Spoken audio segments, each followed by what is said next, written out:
All right, welcome to the Q&A for Surveillance Report 145. Again, these questions come from our amazing patrons who are supporting us every month and are keeping our normal Surveillance Report podcast free for everybody. You're all amazing. So if you want to ask us any questions, the place to do that is at patreon.com/surveillancepod. There will be a link down below, and you can be a part of that awesome group and support privacy and security for everybody, which is awesome. So the first question comes from Mr. Camel 999. And his question is, what are y'all opinions on Lemmy currently? I've been enjoying it thus far, but I'm curious as to your thoughts. On my end, I've only ever loaded just a few Lemmy communities. I don't have an account, nor have I created an account. For those who don't know, Lemmy is a decentralized federated. No, it's a federated Reddit alternative. So you can have communities, and it's federated. It integrates with Mastodon and other things that are using ActivityPub. And so it's really cool on paper. I just feel like my initial impressions, I don't have a reason to sign up for it. I already hate having a Reddit account. I don't like many of these social media accounts in general. So I personally just haven't had a reason to open one and play with it yet. But I think you've toyed with it a little bit more, so you're a better person to ask this. Actually, I haven't. Oh, they're not going to like this. I ran a poll on Mastodon that was like, hey, should I dabble in Lemmy? And the overwhelming answer was yes. So I tried to dabble, and they're going to be mad at me for saying this, but their documentation is absolute garbage. Like, there's two ways to install it. There's Docker and there's Ansible. And personally, I don't like Docker for a lot of reasons. If it works for you guys, cool, it works, more power to you. I don't like Docker. So I tried to use Ansible, but the Ansible one, they make such a big point of saying, like, do not install this on the server, install it on your local machine. But then I couldn't finish the last step because the last step is looking for Ansible. And I couldn't figure out, like, well, so am I supposed to, like, do everything on my local machine and, like, transfer it to the server? Or, like, what is going on here? And I asked, like, 10 different people, and I even went to, like, their chat room. I went to their subreddit. I could not find any answers. And actually, when I went to their subreddit was when I found other people, like, yeah, their documentation is outdated. It's incomplete. It's very confusing. And there were even multiple people who were like, the Docker install failed. How the hell does a Docker install fail? So it just, the more I dug into it trying to fix this problem, the more I was just like, wow, I am way out of my league because unfortunately, I'm actually not that good at self-hosting. I don't know a lot compared to most people who do self-hosting. So it's kind of like, if I get into this, I'm just going to put so much more headache and work on my plate, and I don't want to do that. So from a running it perspective, never got it off the ground, just realized this was not something I was willing to do. From a usage perspective, I'm actually in the same boat as you. I haven't really used it a lot. I've definitely visited it. I've looked at some of the posts, and I mean, it looks pretty good. Like, visually, it looks fine. I know Privacy Guides, I follow them on Lemmy, and they seem to have a reasonably active community. There's posts in there like every day or every couple of days. I don't know. It just, I'm in the same boat as you. Like, nothing has really prompted me to be like, wow, I should really sign up for this. Which is probably making me part of the problem, and I apologize. There was one post I saw somebody make on the Privacy Guides Lemmy that I was actually like, ooh, I want to weigh in on this. So I went and found them through Mastodon, and it was just like an empty Mastodon profile. And I think what I had to do was follow it, and then post would start showing up. But it's like, well, that doesn't help me if the post that I want to comment on has already been made. So basically, I couldn't contribute to the community.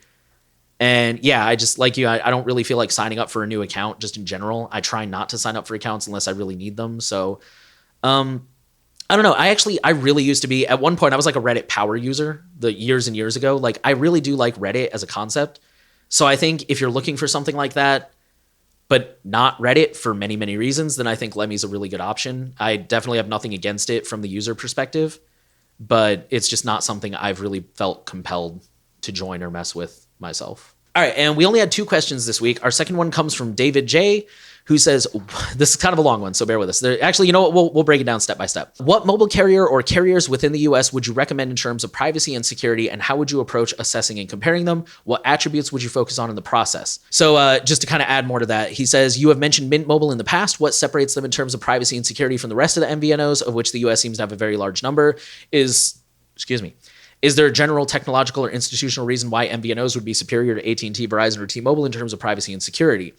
So kind of starting with that. In terms of privacy, I think pretty much all the carriers are the same. They're all collecting data. They're all selling that data, and they're all. And I mean, this is OS agnostic. It doesn't matter if you're on iOS, Android, Calyx, Linux, some Pine phone, something I've never heard of. They're all going to ping cell towers. Your regular SMS messages are going to go through those towers. They're going to be collected by the carrier. They're going to be retained for a certain number of years. For security, I wish I knew the episode. I'm sorry I don't. Darknet Diaries once interviewed somebody who was very active in the whole SIM swapping scene. And he said that Verizon was the most valuable, like money-wise, they were the most valuable one to SIM swap because their security was above average for the rest of them and therefore was harder to SIM swap. Like apparently their tactic for SIM swapping was go into the store, distract the associate, steal the tablet that the associate uses while it's unlocked and literally run away and just start stealing SIM cards before they realize it's stolen and lock everything down. Like apparently Verizon is pretty good about their security. Are they perfect? No, for the record, of course not. And then just real quick to touch on it, the reason Mint Mobile gets recommended in the privacy community a lot is because at this time, and this may change because they just sold to T-Mobile, at this time they don't require any user data to sign up. So they don't require like a real name, they don't require an email address, they don't require like, a real credit card. You can use like a privacy.com card. So, I mean, they're still going to get all that same location data, and obviously they're going to have your real SIM phone number, but it's very easy to set up an account with them, and it's also very cheap. It's like $10 a month. They're not. I think that's why a lot of privacy people tend to lead towards MVNOs is because they're just cheap and they don't require a lot of data. Before I move on, do you have anything to add to those parts? Not really there. I think people just need to remember that these cell carriers, like you said, all collect the same thing. It's just a matter of eliminating the verified identity that goes along with it, which they could still, in theory, grab, but at least you're not registering it to your social security number, which is what a lot of times you have to do when you go through Verizon, AT&T, and T-Mobile. You really only need to provide your social if you're buying a phone on credit or like opening a contract.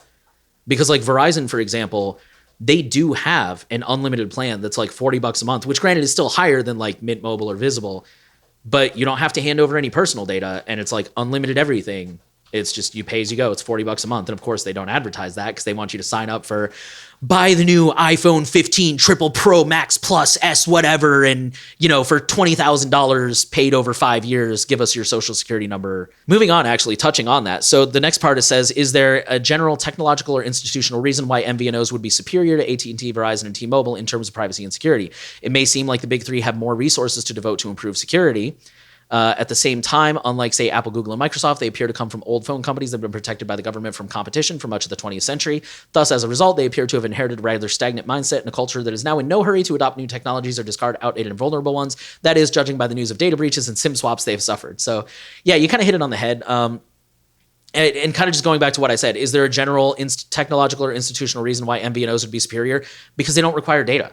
If you have the phone and you get a prepaid plan, they never, in my experience, they've never verified the data and they tend to be cheaper. And at that point, it's kind of like, I mean, obviously it depends on your threat model and exactly what data is leaked. But for the most part, like it doesn't matter if they're leaked because especially if you're like me, I never use the SIM card for anything. So they're not going to get any text messages. They're not going to get any phone calls. They're not going to get a name. They're not going to get a social.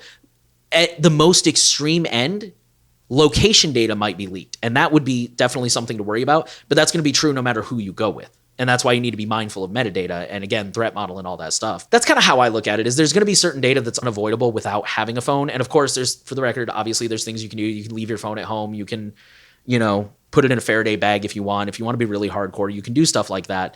But generally speaking, there's certain data that's just always going to be collected by nature of having a phone, regardless of who you go with. So I would try to focus on, like, who doesn't collect that data or who allows you to use pseudonymous data that they don't verify, and who's going to have the best security. And that's it for the Q&A this week. Again, if you want to ask us a question, definitely go ahead and check out our Patreon down in the description. This is pretty much like the core way we can keep this podcast going for free every week. So if you want to give back to this podcast and see it live for years on end, that's the way to support us and be able to ask a question.